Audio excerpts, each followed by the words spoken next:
Começa agora um programa que traz tudo sobre o livro mais lido em todos os tempos. Apresentamos O Som do Livro.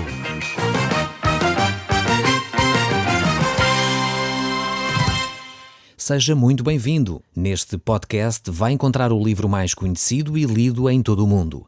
Vamos levá-lo numa viagem pela história da humanidade. Este é um audiolivro para si, para a sua família e sociedade em geral. Contextualização e comentários de Paulo Chaveiro. Caro amigo, nós estamos no capítulo 15 do livro de 1 Crônicas, no Velho Testamento.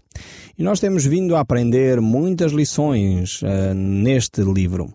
Vemos como Davi tinha boas intenções, tinha um desejo no seu coração de trazer a Arca da Aliança para Jerusalém, mas utilizou os meios errados. E isso lhe serviu de lição a ele e a todo o povo. Vemos no capítulo 14 deste livro de 1 Crônicas que realmente ele, quando foi depois para a peleja, aprendeu isso. E por isso consultava o Senhor cada vez que saía para pelejar. E isso está no capítulo 14, que eu recomendo que você possa lê-lo em casa de uma forma detalhada e certamente vai encontrar muitas lições para a sua vida.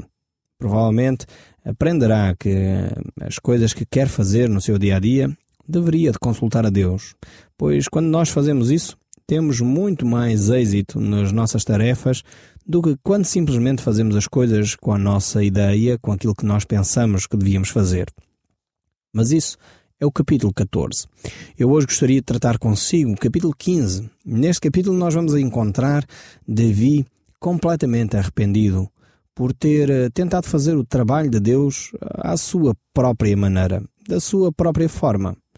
Eu creio que para a época em que vivemos, este capítulo é extremamente importante para nós, pois muitas vezes nós pensamos que podemos fazer as coisas como nos apetece. Temos a tecnologia, temos os métodos, temos, enfim, uma variedade enorme de formas e de coisas à nossa disposição e achamos que podemos ir fazendo a nossa vidinha, inclusive a nossa vida espiritual, como bem entendemos. As coisas têm de ser repensadas.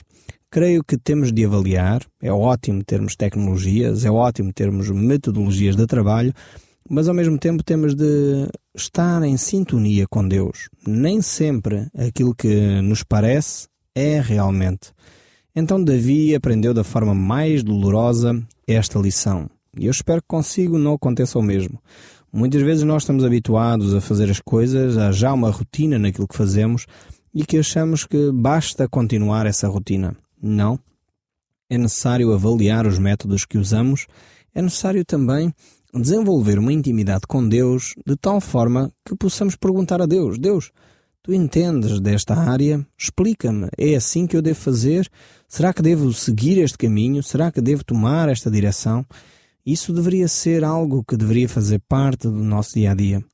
Às vezes nós achamos que Deus está lá tão longe, Deus é um ser tão distante, que Ele não vai perceber, talvez, de matemática, de informática, de engenharia, de medicina, ou de uma outra área qualquer, ou de um trabalho de escritório, ou limpeza. Achamos que Deus não se importa com essas coisas. E eu quero dizer, de uma forma muito frontal, que Deus se importa. Deus quer desenvolver um relacionamento consigo. E por isso mesmo Ele está disposto a interagir consigo nas suas áreas profissionais.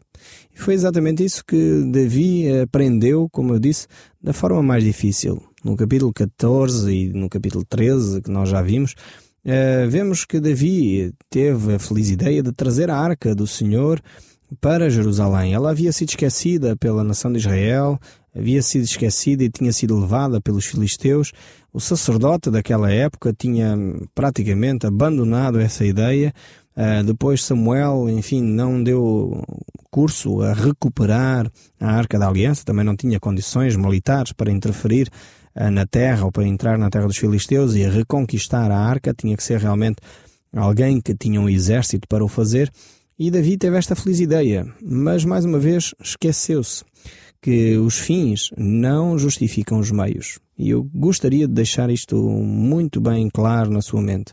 Não podemos atingir ou fazer de qualquer forma para atingir, ainda que seja um fim agradável e benéfico. Temos de avaliar também a metodologia que usamos para alcançar os fins a que nos propomos. Essa é uma ideia que nós devíamos ficar muito bem presente na nossa mente, que temos de cuidar desses aspectos. Davi então teve esta ideia, mas deveria ter tomado mais atenção.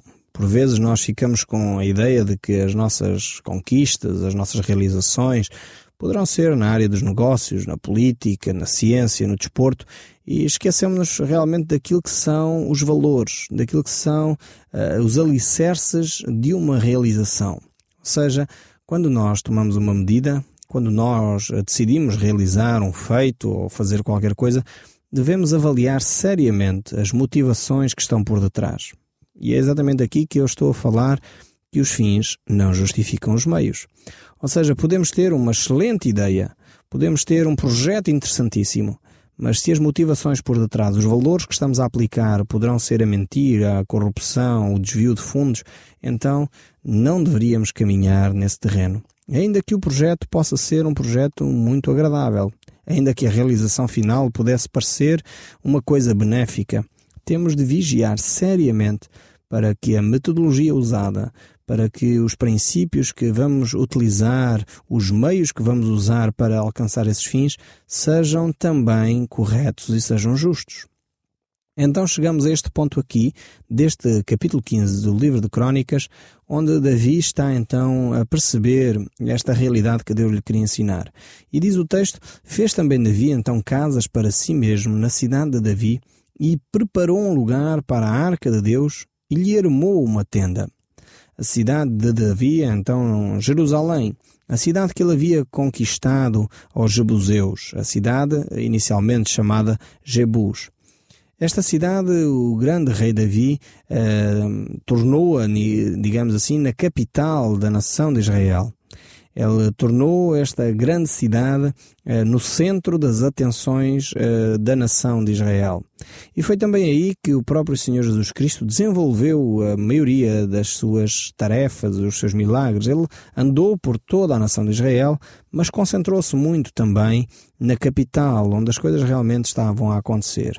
E Davi ali preparou um lugar especial para receber a arca do Senhor. Preparou uma tenda, um tabernáculo, podemos dizer assim, porque era assim a ideia que havia, era o mesmo espaço que havia quando o povo andava pelo deserto.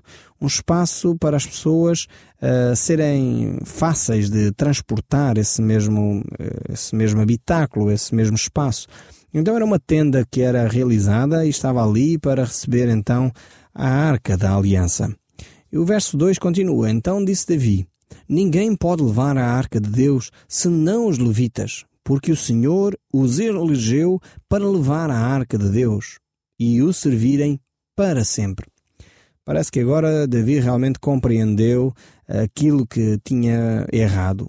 Ele percebeu que eram os levitas que tinham a responsabilidade de transportar a arca. Não é qualquer pessoa que poderia fazer aquele serviço. Havia pessoas que Deus havia nomeado e eram essas pessoas que tinham a responsabilidade de transportar de uma forma digna, de uma forma correta, a arca de Deus. E o capítulo 15, no verso 13, ainda diz: pois visto que não a levaste na primeira vez, o Senhor nosso Deus irrompeu contra nós, porque então não o buscamos segundo nos fora ordenado. Davi estava realmente consciente do seu erro. Ele havia percebido que tinha recebido orientações muito claras da parte de Deus, portanto, segundo aquilo que havia sido ordenado por Deus, e ele não cumpriu essas orientações. A questão, o erro de Davi estava aqui. O erro que os sacerdotes cometeram estava aqui. Podíamos dizer mesmo que o erro que o povo cometeu, porque isto era do conhecimento geral, estava aqui. É que eles sabiam o que deviam fazer e não fizeram. Tinham recebido orientações de Deus e não as realizaram. Então, connosco muitas vezes acontece o mesmo. Deus mostra-nos claramente que nós deveríamos única e exclusivamente adorá-lo a Ele. Nós sabemos isso. Não devemos fazer imagens de escultura, não deveríamos dobrar os nossos joelhos diante de ídolos. No entanto, muitas vezes tornamos o nosso emprego um ídolo para nós, tornamos o dinheiro um ídolo para nós, tornamos talvez até a família um ídolo para nós, e nós necessitamos realmente de fazer aquilo que Deus nos mandou. Muitas vezes Deus nos diz para amar os nossos inimigos, para amar os nossos próximos. E nós, em vez de fazer isso, guardamos no nosso coração ressentimentos, ira, amargura. Deus diz-nos claramente na sua palavra que não deve haver gritaria, blasfémia, mentira. E quantas vezes nós caímos no mesmo erro? Por vezes é necessário que Deus faça como fez com Davi e com o povo, o corrija, o chama a atenção. Eles percebam que não podem fazer as coisas como bem querem, como bem entendem. Eles têm de fazer as coisas segundo as orientações de Deus. Vemos ainda que muitas vezes as próprias igrejas, as comunidades, perdem o rumo, perdem o objetivo pelos quais existem e passam a ser quase como clubes sociais, passam a ser, espaços simplesmente onde já não há vida espiritual, mas simplesmente há ali um grupo de pessoas que se reúnem para falar de umas coisas interessantes. Temos de trazer as nossas comunidades para uma relação próxima com Deus. As igrejas necessitam de estar atentas à palavra de Deus. E é aqui que é importante nós entendermos a necessidade de voltarmos à Bíblia. Eu gostaria de lhe perguntar a si que me está a ouvir, o que é afinal de contas então uma igreja cristã sem a Bíblia?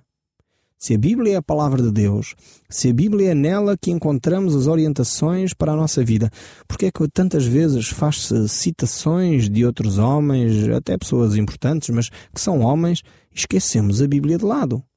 Porque é que uma igreja que se diz cristã põe de lado a pessoa de Cristo? E muitas vezes centraliza o seu culto, a sua veneração, em outras coisas que não o próprio Cristo. Como é que podemos ser cristãos se seguimos outros seres, se seguimos os apóstolos, se seguimos outras entidades? Para sermos uma igreja cristã temos de seguir a Cristo e não outras pessoas. Então Davi compreendeu isto de uma forma muito dura, de uma forma muito clara também.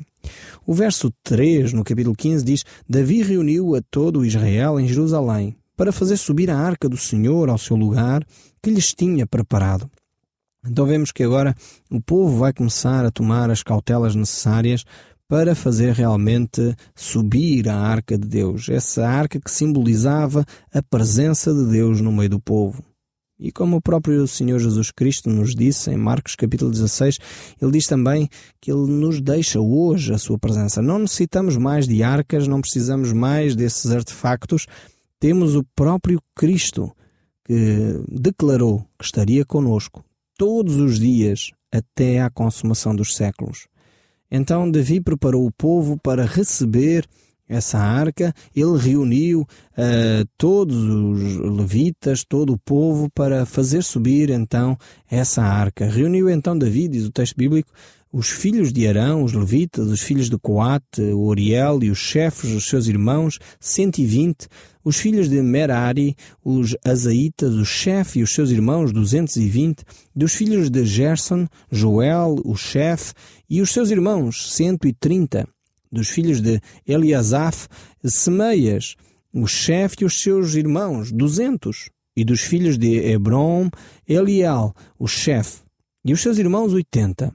Dos filhos de Uziel, Abinadab, o chefe, e os seus irmãos 112.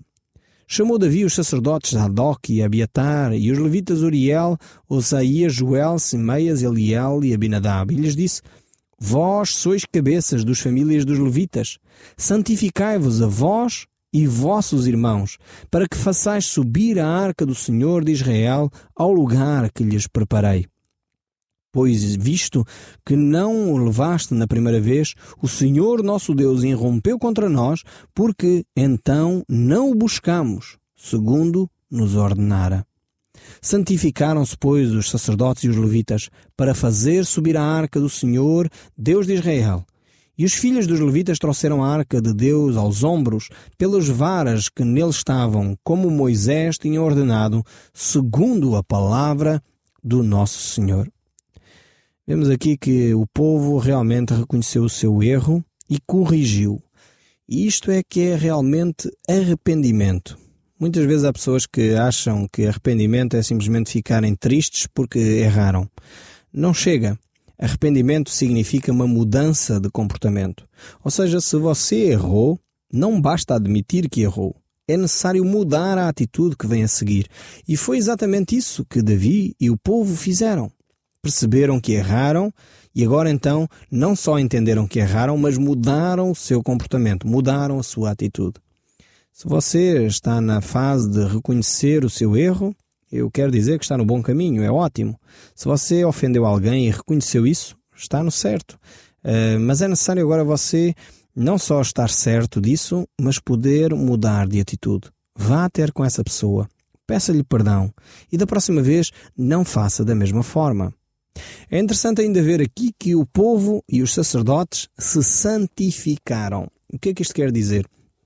Santificação, em primeiro lugar, é uma ordem de Deus para todo o seu povo. Nós devemos ser santos como Ele é santo. Ou seja, devemos ser pessoas separadas do pecado, separadas do mal. Nós devemos viver de acordo com os princípios de Deus. E a santificação tem a ver com isso, tem a ver com o facto de termos o nosso pecado perdoado, o facto de termos a nossa vida em ordem com Deus, para realmente depois podermos servi-lo. Nós não podemos servir a Deus de qualquer forma. Nós devemos servir a Deus depois de termos o nosso coração purificado do pecado. E é por isso que necessitamos de Cristo. Só Ele pode realmente purificar pecados. Não há ninguém mais na face da terra que possa fazer isso. Só o próprio Deus pode realmente levar o homem a uma vida santa. E é por isso que o povo se deveria santificar. O apóstolo Paulo diz isto de outra forma para cada um de nós. Ele diz que nós somos o santuário de Deus, o templo do Espírito Santo. E por isso mesmo devemos ter vidas dignas, vidas que sejam em conformidade com aquilo que realmente somos, templo do Espírito Santo. Isto não é um privilégio só para alguns, é um privilégio para todos aqueles que querem ter um relacionamento com Cristo, para todos aqueles que chegam perto de Cristo e confessam o seu pecado e se relacionam com Ele. É isto que o próprio Cristo nos diz e Ele de alguma forma nos faz esse apelo no livro do Apocalipse, quando Ele fala e diz: eis que estou à porta e bato. Se alguém ouvir a minha voz e abrir a porta, eu entrarei em sua casa e cearei com ele e ele comigo. Este é o convite que Deus lhe faz a si. Ao mesmo tempo, Ele nos desafia a sermos santos. Santificai-vos, pois os sacerdotes e os levitas, para fazerem subir a arca do Senhor, nosso Deus. Este é o desafio que Deus deixou, que o povo se santificasse, se tornasse santo, confessasse o seu pecado, abandonasse o seu pecado para poder servir a Deus. O verso 16 deste capítulo 15 ainda diz: disse Davi aos chefes dos levitas que constituíssem os seus irmãos cantores, para que com instrumentos musicais, com alaúdes, harpas e símbolos, se fizessem ouvir e levantassem a voz com alegria. Mais uma vez aqui temos esta ideia de ter uma orquestra que glorifica a Deus. Eu pessoalmente desejo ver um dia em que uma grande orquestra bem treinada pudesse fazer um grande concerto a Deus, um culto de adoração ao Deus vivo e verdadeiro que merece todo o nosso apreço, toda a nossa gratidão, e nós pudéssemos fazê-lo através de música de qualidade. É importantíssimo que os músicos de qualidade no nosso país se multipliquem, pois a música está mais que estudada e mais que verificado que ela de alguma forma anima o nosso coração ou, por vezes, entristece o nosso coração, dependendo da forma como a música é tocada. Mas o desafio aqui era que o povo se animasse, se alegrasse com a presença de Deus. E estes músicos tinham aqui um papel fundamental. E diz, os chefes dos levitas, dos músicos, tinham o encargo de dirigir o canto, porque eram entendidos nisso. Berequias e Elcana eram porteiros da arca, Sebanias, Josafá, Netanel, Amazai, Zacarias, Benaías e Eliezer, os sacerdotes, tocavam as trombetas perante a arca de Deus. Obed-edom e Jeaías eram porteiros da arca. Vemos que aqui o texto bíblico mostra que havia já uma grande organização para cuidar da vida espiritual do povo. Havia cantores profissionais, havia porteiros, havia os sacerdotes, havia líderes que governavam cada área e eles eram responsáveis para que a vida do povo fosse uma vida conforme a vontade de Deus. Foram então Davi os anciãos de Israel e os capitães de milhares para fazer subir com alegria a arca da aliança do Senhor, da casa de Obed-edom. Tendo Deus ajudado os levitas que levavam a arca da aliança do Senhor, ofereceram em sacrifício 7 novilhos e 7 carneiros. Davi ia vestido de um manto de linho fino, como também todos os levitas que levavam a arca e os cantores, e Quenanais, chefe dos que levavam a arca e dos cantores. Davi vestia também uma estola sacerdotal de linho.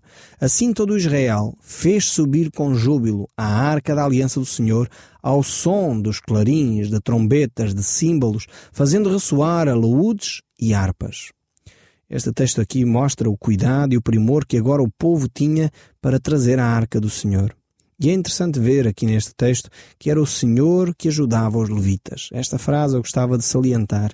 Mais uma vez, Deus está envolvido neste processo de trazer o povo a uma espiritualidade. Assim todo o Israel fez subir com júbilo a arca da aliança do Senhor ao som dos clarins, das trombetas, dos símbolos, fazendo ressoar os alaúdes e as harpas. E ao entrar a arca da aliança do Senhor na cidade de Davi, Mical, filha de Saul, estava olhando pela janela e, vendo o rei Davi dançando e folgando, o desprezou no seu coração. Vemos que todo o povo estava alegre com a presença de Deus, com o restabelecimento do culto a Deus.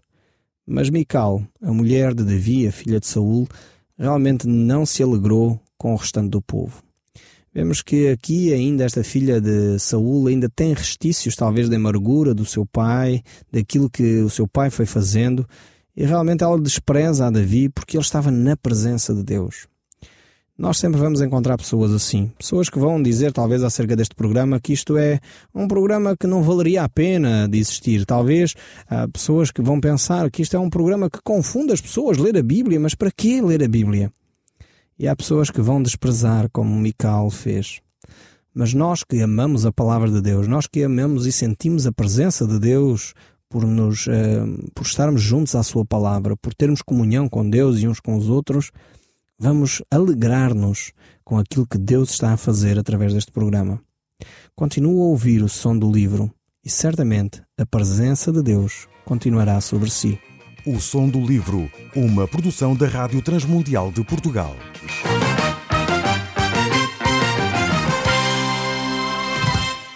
RTM. Conhece todos os nossos programas em rtmportugal.org. Uma produção da Rádio Transmundial de Portugal.